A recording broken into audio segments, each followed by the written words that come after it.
안녕하세요. 오늘 다루게 될 부분은 정철의 3인국이라는 가사문학입니다.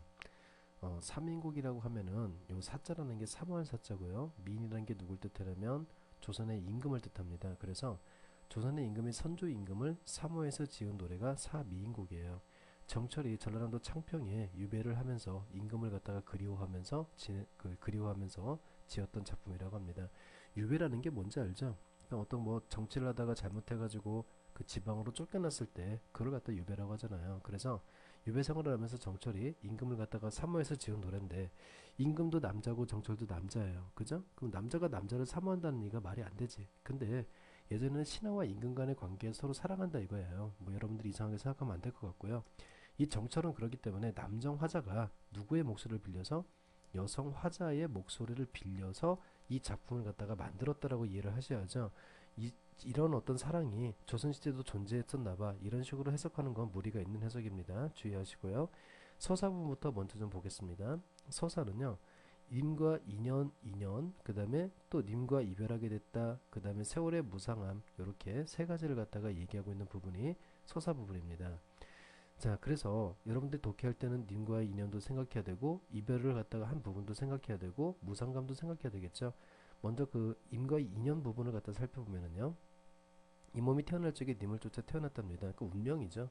님과 나와의 차이는 원래 운명이었다 이거예요. 그래서 천생연분이라는 얘기가 나오죠.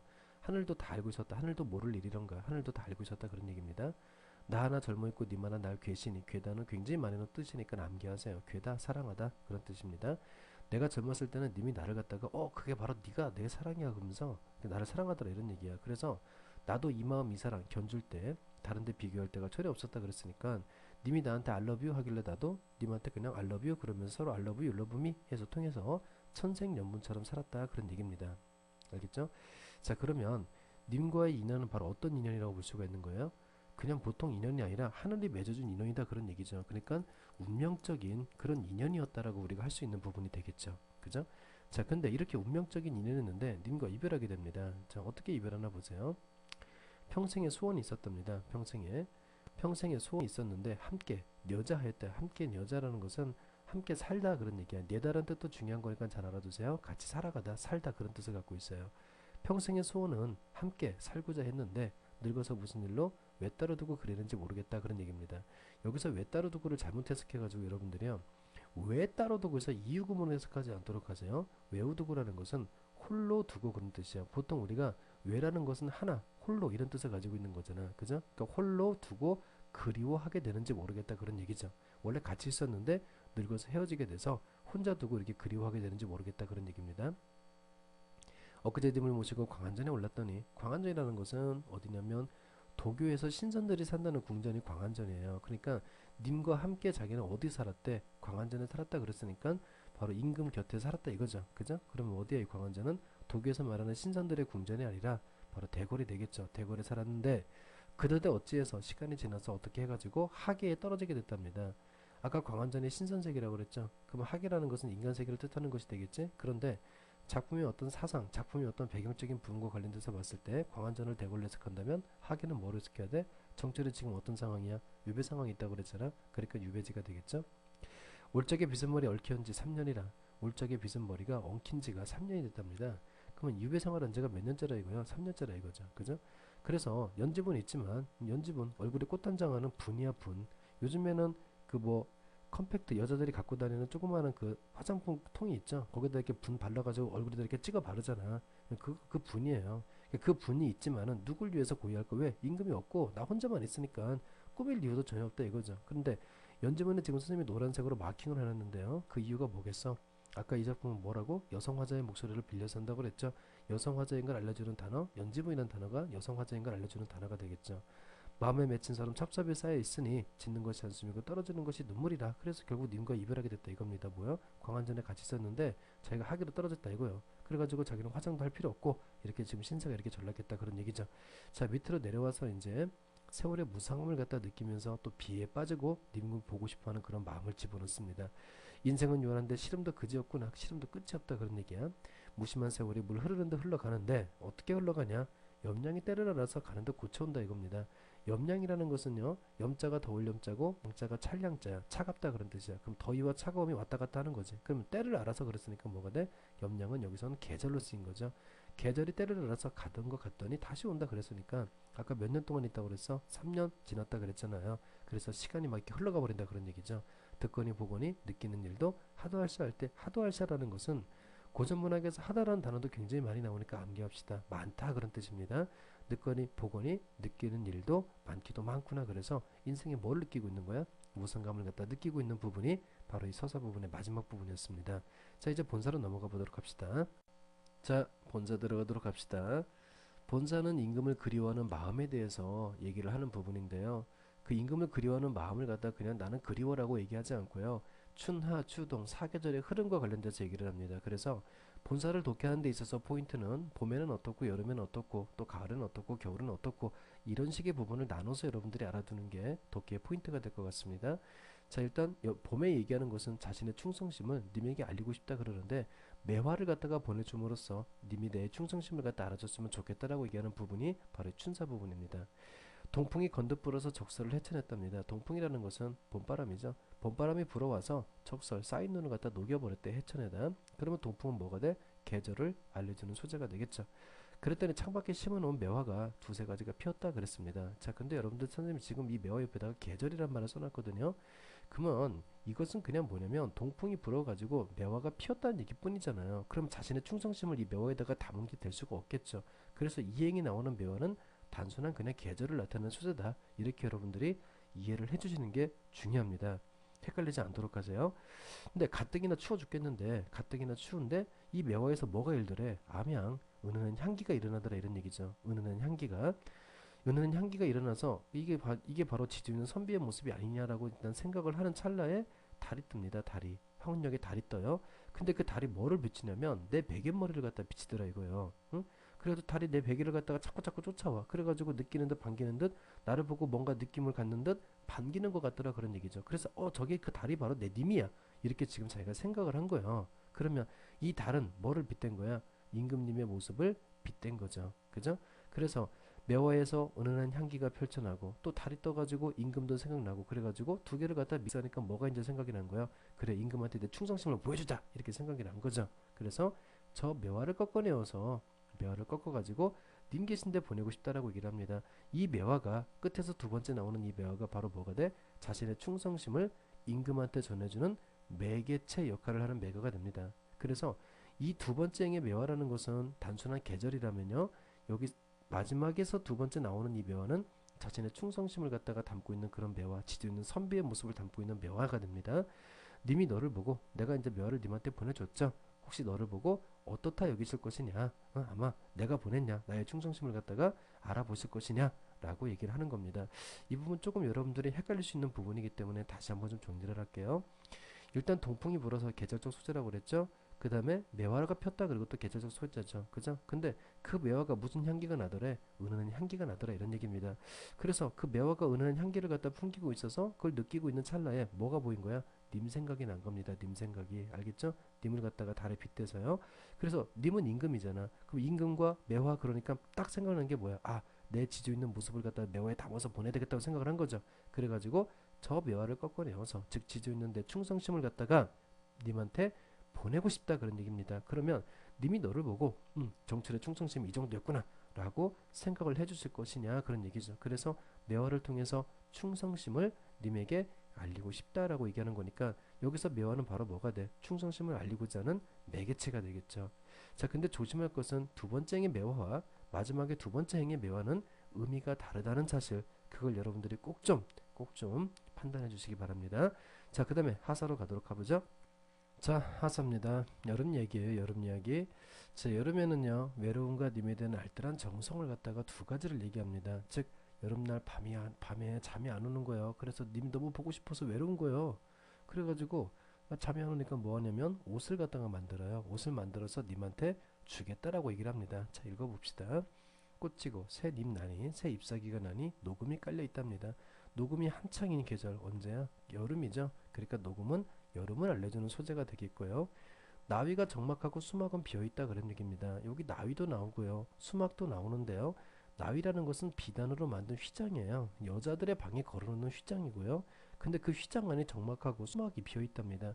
수막이라는 것도요.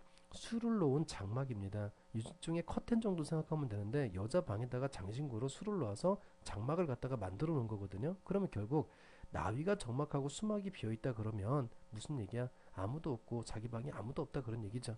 그래서 부용을 갖다 걷어버린 거예요. 부용이라는 것은 연꽃 무늬 모양의 방장이야. 방장이라는 것은 이것도 일종의 커튼의 일종으로 여러분들이 생각을 하시면 됩니다. 그래서 그냥 부용장을 갖다 걷어버렸다 이런 얘기야. 왜? 님이 없어서 짜증나니까 다 그냥 걷어버린 거죠. 그리고 공작을 둘러뒀답니다. 공작이라는 것은요. 공작 모양의 무늬가 놓여진 병풍이야. 병풍. 병풍을 갖다 둘러두니 가뜩이나 시름이 많은데 하다 많다라고 해석된다고 그랬죠. 가뜩이나 근심이 많은데 날은 어찌 개는 거 잠 안 오는 거예요. 그죠?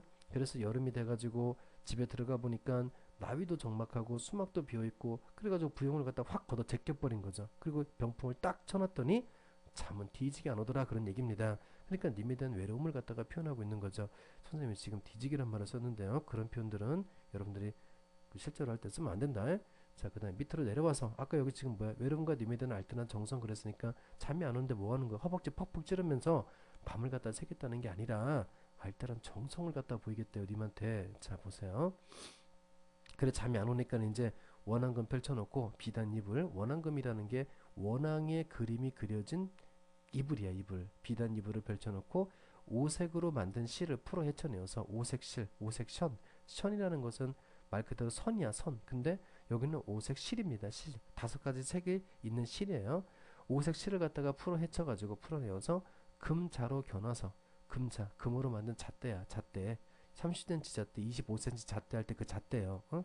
금자로 겨놔서 견주어서 님의 뭐를 만들어냈대요 옷을 만들어냈답니다. 결국 잠이 안 오니까 뭐 하는 거야? 비단잎을 펼쳐놓고 실들 풀어 헤쳐가지고 금잣대로 이게 몇 센치 님의 겨드랑이 털에는 뭐 몇 센치 이런 식으로 막 재가지고 님의 옷을 갖다 만들어냈다 그런 얘기죠.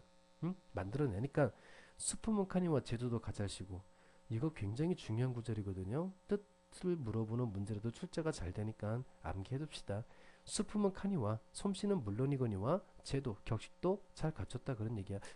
그러면 왜 이게 지금 솜씨는 물론이고와 격식도 잘 갖출 수밖에 없을까?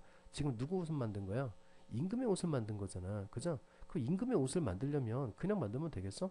잘 만들어야 될 거 아니야. 격식, 뭐 규칙도 지켜야 되고 막 그럴 거 아니야. 그러니까 솜씨도 좋고 격식도 잘 갖췄다 그런 얘기죠. 그래서 그 임금의 옷을 갖다 이제 어디다 담아서 보내냐면 그냥 요즘 같으면 뭐야 택배기사 아저씨한테 전화해가지고 여기 택배요 그러면 오토바이 타고 뭉 와가지고 택배 물건 받아가가지고 가지 아니면 여러분들이 편의점 가가지고 그냥 택배 붙이면 되잖아 근데 신하가 임금한테 보내는데 그냥 보낼 수 있냐 그래서 산호수 지게 위에 산으로 만든 지게 지게는 뭐 하는 거냐면 이렇게 등에다 이렇게 짊어지고요 물건 같은 거 싣는 게 지게야 근데 그 지게를 뭘로 만드냐면 보통 나무로 만들거든 근데 임금한테 보내는 거니까 산으로 만든 지게예요 산으로 만든 지게 위에 배곡, 옥으로 만든 함에다가 이 옷을 갖다가 잘 담아가지고 님에게 보내려고 님 계신 곳을 바라봤답니다. 님에게 보내려고 님 계신 곳을 바라봤더니 뭐가 있다는 얘기냐면 산인가 구름인가 머흐도 머할시고라고 얘기를 하죠. 요놈의 산하고 요놈의 구름이요. 험하다. 머흐도 머할시고 아주 험하답니다. 그러면 이 옷을 님한테 제대로 전달할 수 있다는 거 없다는 거야. 없다는 거잖아. 그죠? 뭐 때문에? 산하고 구름 때문에. 그지? 그럼 산하고 구름은 뭐가 되겠어? 장애물들이 되겠지. 그러면 정철은 자기 자신을 생각할 때 임금한테 이렇게 옷도 주고 뭐도 주고 하는 사람이니까 충신이라고 생각하겠지. 충신이 가는 길을 막아버려. 산하고 구름이. 그럼 얘들 뭐가 되겠어? 그래 간신배가 되겠죠. 이런 간신배들 때문에 험하기도 험하다. 갈 수가 없을 것 같다. 그런 얘기입니다. 천리 말리길을 누가 찾아갈 것인가? 이렇게 험한데 누가 찾아갈 것인가? 이런 얘기야.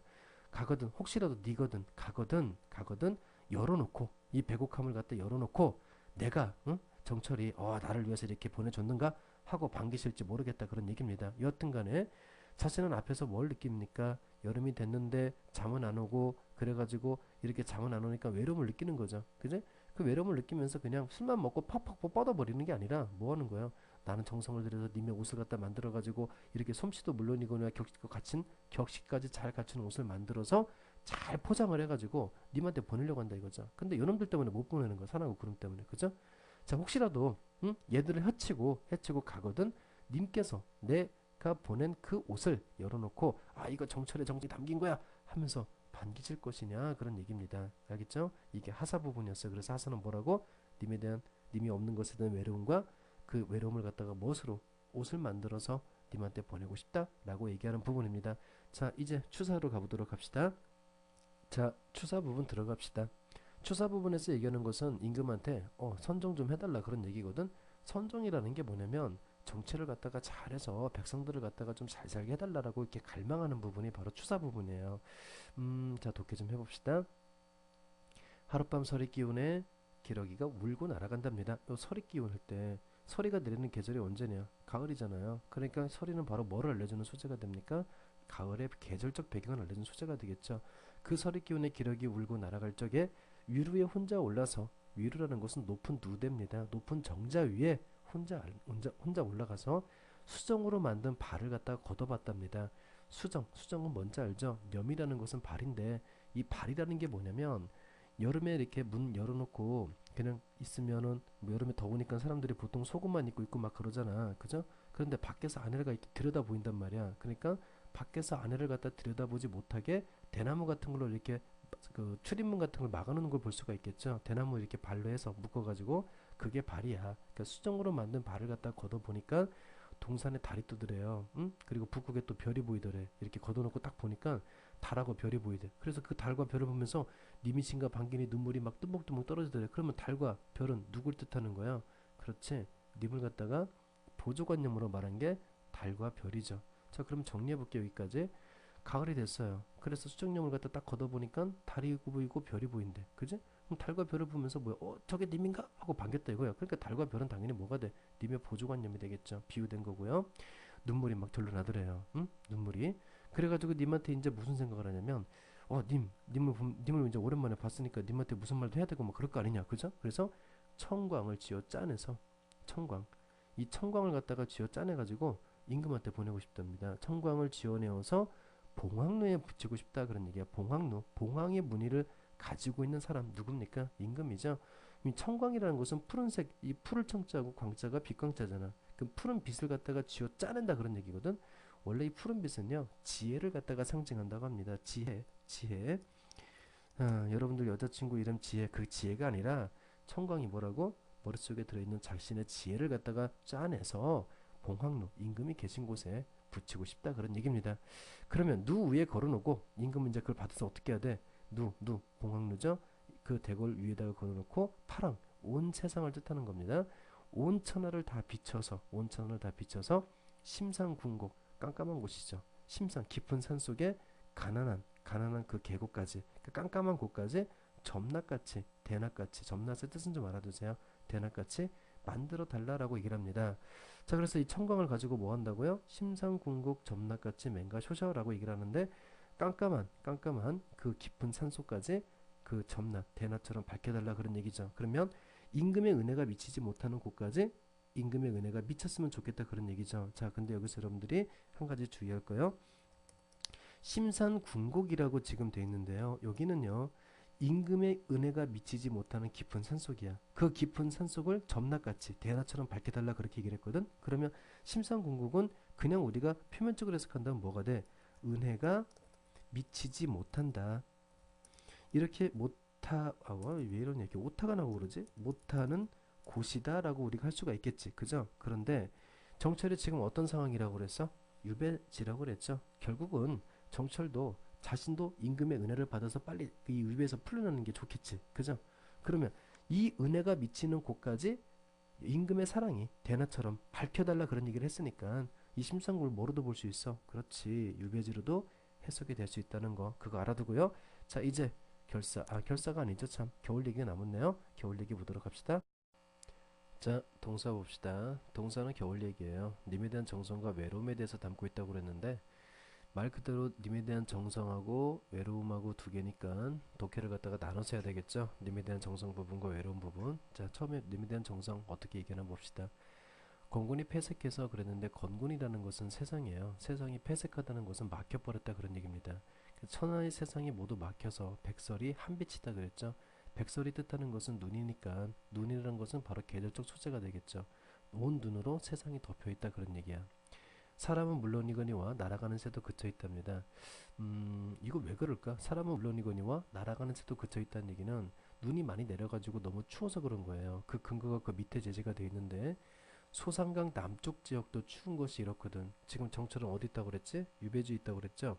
정철의 유배지가 전라남도 창평이야. 그럼 임금은 어디 계셔? 서울 한양에 있지. 그러면 한양이 더 춥냐? 아니면 남쪽이 더 춥겠니? 당연히 남쪽이 더 춥죠. 그지? 그러니까 자기가 있는 곳, 정철의 입장에서 봤을 때 소산강 남쪽 지역도 추운데 즉 뭐도 사람도 물론이고 날아가는 새도 그쳐 있을 정도로 춥다 이거예요. 눈이 많이 내려가지고 옥루고초야. 옥루고초가 대궐이야. 대궐이야. 더욱더 닐러서. 자, 니르다라는 것은 시험 문제 출제가 많이 되는 단어니까 알아두세요. 더욱 니르다. 요즘도 여러분들 동생이 뭐 잘못하면 너 엄마한테 일러 이런 말 하잖아. 그 일러에 니은이 들어가 있는 형태거든요. 그러니까 두음 법칙에 의해 가지고 아직 그 닐러의 두음 법칙이 적용이 안 돼서 니은이 떨어져 나가지 않은 형태입니다. 그래서 더욱 일러서 말해서 무엇하겠느냐 그런 얘기야. 여기까지 정리하면 눈이 많이 내려서 사람도 날아가는 새도 다 그쳐있다 이런 얘기죠. 그죠? 자기가 있는 남쪽 지역도 이 정도로 추운데 임금이 계신 곳에 더욱더 말해서 무엇하게 되냐 이런 얘기입니다. 그래가지고 이제 어떤 결심을 하냐면 임금이 이제 따뜻하라고요. 양춘을 따뜻한 햇볕을 갖다 붙여내어서 님 계신데 임금이 계신 곳에 자기가 그 양춘을 보내고 싶다 그런 얘기입니다. 그러니까 당연히 뭐가 돼? 님에 대한 정성이 되겠지. 그죠? 그리고 모첨, 초가집이거든. 초가집에 비친 햇빛을 그 햇빛도 마찬가지로 옥루가 어디라고 그랬어? 아까 임금이 계신 곳 대궐이라고 그랬죠. 대궐에 올리고 싶다 그런 얘기입니다. 그러면 여기 지금 이 동사 부분의 첫 번째 부분은 님에 대한 정성을 갖다가 담고 있는 부분인데 어떻게 정성을 전해준대요? 추우니까 따뜻한 햇빛, 양춘과 해를 갖다가 님한테 보내준다 그런 얘기니까 님에 대한 정성이 되겠죠. 그죠? 자, 그 다음에 그 밑으로 내려가면 이제 님이 없기 때문에 또 외롭다라고 얘기를 합니다. 홍상을 님이 차고 여미어 있고 취수를 갖다가 반쯤 걷어서 그랬는데 이 홍상과 취수도 여성적 화자인 걸 알려주는 단어가 돼요. 왜냐면 홍상이라는 게 상자가 치마 상자거든. 빨간색 치마야. 빨간색 치마를 갖다가 여미어 있고 취수 파란색의 소매를 가진 저고리입니다. 그러면 빨간색 치마와 파란 저고리를 입은 사람이니까 당연히 뭐가 돼? 여자가 되겠죠. 그 취수를 갖다가 반쯤 걷어서 저고리를 갖다 반쯤 걷고 일모수죽에 행가림도 하도 알자 그랬는데 일모수죽이라는 이 부분은요. 여러분들 상투적으로 나오는 구절이니까 그냥 이것도 좀 알아두세요. 일모라는 것은 노을이죠. 노을이 바로 수죽, 대나무에 비친다 그런 얘기거든요. 그러면 밋밋하게 대나무에 비치는 그 노을의 모습을 보면서 중국 사람들은 굉장히 어떤 슬픔, 서글픔을 갖다 느꼈다고 합니다. 그러니까 노을이 지고 그 노을빛이 대나무에 비칠 때 사람들의 마음의 심리라는 것 자체는 서글픔이다라고 여러분들이 그냥 상투적으로 그냥 알아두세요. 그 일모수족을 보니까 행가림도 생각도 하도할샤는 많이 나왔죠. 고대 국어에서 고전 국어에서 하다란 뜻은 무슨 뜻으로 사용된다고? 많다란 뜻으로 사용된다고 그랬잖아. 그러니까 되게 많다 그런 얘기죠. 그죠? 짧은 해 쉽게 져서 자른 해 짧은 해가 쉽게 져서 왜 겨울이니까 짧은 해 쉽게 져서 긴 밤을 갖다 고쳐 앉아서 그래 청등 걸은 곁에 자 청등이라는 것은 지금 선생님이 빨간색으로 마킹을 해놨는데요. 청등은 언제 켜는 등이냐면 신랑과 신부가 첫날 밤 지낼 때 그때 켜는 등이 청등이야. 그러면 남자고 여자고 같이 있어야 켜는 등이잖아. 근데 지금 자기는 뭐야? 혼자 있는데도 불구하고 청등이 걸려 있는 걸 본 거죠. 그러니까 얼마나 짜증 내겠냐? 짜증 나겠냐? 그죠? 그럼 이 청등이라는 부분은 결과적으로 본다면 자신을 더욱더 비참하게 만든 소재가 바로 이 청등이 되겠죠. 그지? 청등 걸은 곁에서 그래서 공우라는 악기 요즘에 말하면 뭐 검은과 좀 비슷한 겁니다. 공우라는 악기를 갖다가 놓아놓고 꿈에나 님을 갖다 보려고 턱 받치고 비겼으니 앙금도 차기도 차구나 이불도 차서 이 범은 언제 셀 것인고라고 일합니다. 그러니까 잠은 안 온다 이거죠. 그 악기를 갖다 타려고 턱 받치고 이렇게 비겼으니 님 생각만 나고 이불도 차고 고독하다 이거죠. 혼자 있으니까 이 범은 언제 셀 것인고 그래서 자신의 외로움을 얘기합니다. 자 그래서 외로운 부분 다시 한번 정리를 하면 빨간색 치마를 갖다 입고 그 다음에 푸른색 저고리를 갖다 반쯤 걷어서 일모수죽에 그 노을이 지는 곳에 그 대나무의 모습을 보니까 생각이 많기도 많다 그런 얘기를 합니다. 짧은 해 쉽게 져가지고 긴 밤을 고쳤는데 이제 밤이 된 거죠. 노을이 지나가고 밤이 된 거야. 그러면 여기는 시간의 순서에 따라서 지금 그 내용이 전개되고 있다고 볼 수가 있겠죠. 이제 밤이 돼가지고 그 밤에 고쳐 앉아서 청등 걸은 곁에 더욱더 슬픔을 갖다 배가시킨 존재가 되겠지. 그죠? 왜? 남자와 여자가 같이 있을 때 키는 등이니까. 공허라는 악기를 놓아놓고 꿈에나 님을 갖다 보려고 턱 받치고 누웠었는데 안경도 차기도 차거나 잠도 안 온다 이거죠. 혼자 고독하니까 이 밤은 언제 셀 것인고 그래서 자신의 외로움을 얘기합니다. 자, 다음 부분의 결사 보도록 하겠습니다. 자, 결사 부분이에요. 결사 부분은 변함없는 충성심에 대한 얘기입니다. 비록 님이 나하고 멀리 떨어져서 나를 유배지에 보내고 나는 되게 외롭지만 님은 끝까지 나는 사랑하겠다 그런 얘기예요. 하루도 12때, 한 달도 30일, 하루도 12때, 한 달도 30일. 하루가 왜 12대가 되냐면 옛날 사람들은 12지시라고 그래가지고 하루를 갖다 12개의 시간별로 나눴어요. 그래서 하루도 12대고 한 달도 30일이다 그런 얘기야. 적은 더 잠깐만이라는 뜻입니다. 이것도 많이 나오는 단어니까 알아두세요. 잠깐이라도 생각하지 말자 이거야. 뭐를? 임금에 대한 생각을 하지 말자 이거죠. 그래서 이 근심을 갖다가 잊어버리고자 했다 이겁니다. 그런데 마음에 맺혀 있고 골수, 뼛속이죠. 뼛속까지 묻혀 있다. 뼛속까지 깨쳤다 그랬으니까 뼛속까지 그게 스며 있다 이거죠. 뭐가? 님에 대한 그리움이요. 그래서 편작이 열이 오더라도 편작은 중국에서 굉장히 유명한 의사입니다. 응? 그 편작이 어떤 그뭐 신술, 편작이라는 의사가 펼치는 그런 어떤 의술 가지고도 그 사람이 10명이 오더라도 이 병을 어떻게 하지 못할 거다 이거죠. 왜 그런 거야? 상사병은 마음의 병이잖아. 그러니까 마음의 병이니까 치료하지 못할 것 같다 그런 얘기죠. 어와 내 병이야? 이 님의 탓이로다. 결국 뭐 때문에 그렇다 이거야? 임금님 때문에 내 병이 낫지 못할 것 같다 그런 얘기니까 결국 맨날 자기가 생각하다가 조금이라도 잊고자 했는데 이게 잊혀지지 않는 거예요. 골수까지 묻혔기 때문에 마음에 묻혀있고 그래서 이 사람이 오더라도 이 의술을 가지고 있는 편작이 오더라도 내 상사병은 고치지 못할 거다 그런 얘기입니다. 여기 잘못 해석해서요. 편작이 10명이더라도 이렇게 해석하지 않도록 하세요. 편작이 10명이 오더라도 이렇게 해석해야 맞습니다. 그래 이제 어떤 결심을 하냐면 차라리 쓰여디어 죽어서 그런 얘기입니다. 차라리 죽어가지고 나비가 되고 싶답니다. 범나비. 나비가 되고 싶구나.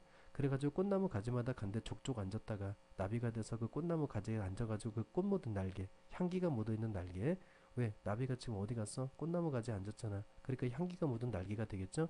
향기가 묻은 날개로 님의 옷에 올무겠다 그런 얘기를 합니다. 그러면 님이 지금 나한테 병을 줬거든. 그죠? 근데 원망하지 않고 뭐 하겠다 이거야. 차라리 죽어서 나비가 돼가지고 님한테 향기를 전해주겠다 그랬잖아. 그죠? 그러니까 무조건 님이 나를 갖다 외롭게 하고 나를 아프게 하고 하더라도 나는 무조건 님만 쫓아가겠다 이런 얘기죠. 그래서 님이야 나인 줄 모르셔도 왜 내가 나비가 변했으니까 나비로 변했으니까 나인 줄 모르셔도 나는 끝까지 님을 쫓아가고 싶다라고 얘기를 합니다. 그러면 여기 지금 이 네 줄 부분이요. 차라리 시어디어부터 뭐뭐 하노랄까는 바로 어떤 부분이야? 임금이 나한테 병을 주고 임금이 나한테 아픔을 줬다 하더라도 나는 죽어서라도 님한테 뭐를 주겠다? 축복. 즉 내 사랑을 갖다 전해주겠다라고 얘기하는 부분이 마지막 결사 부분이었습니다. 자 이렇게 해서 3인국을 갖다가 마쳤는데요.